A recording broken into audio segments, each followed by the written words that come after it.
Well, now, I've often spoken to Professor James Allan.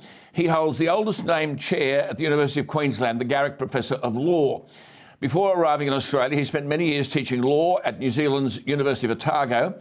He's practiced law at the bar in London. He's enjoyed sabbaticals at the Cornell Law School, at the Dalhousie Law School in Canada, as the Bertha Wilson Visiting Professor in Human Rights, and at the University of San Diego School of Law. Now, I say all that because few scholars in Australia have an understanding of the similarities between the American system and ours.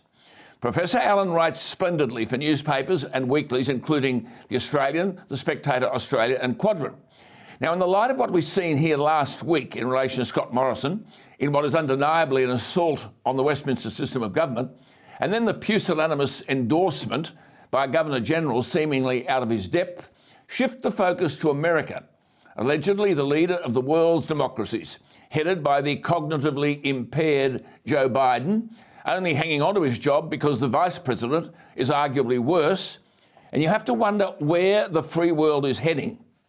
No one could argue against the proposition that Putin and Xi, to say nothing of Donald Trump's rocket man in North Korea, they are in the ascendant as never before. Well, Professor James Allan alludes to a recent Gallup poll in America, which released a survey revealing public trust, or more importantly, lack of it, in America's institutions. And consider how this applies to Australia. Professor Allan writes, and I quote, "Not surprisingly, given the policy-making fiasco over the last 2.5 years, trust is down across the board." This is America. "Only the military and small business garner a great deal or quite a lot of trust from over half of the respondents." And listen to this: doctors, religious bodies, public schools, the Supreme Court, unions, the criminal justice system and banks all scored less than a third. Public trust. Professor Allan commends himself to me because in writing he doesn't pull any punches. He writes, quote, "Big business, the woke virtue signalling cowards who cave in to cancel culture, came third lowest of all," unquote. This might be a good point in which to bring in Professor Allan. James Allan, thank you for your time. How true is that? Big business, the woke virtue signalling cowards who cave in to cancel culture. They're everywhere, aren't they? From banks to big business, not small business, but without any analysis or debate, they just toe the line.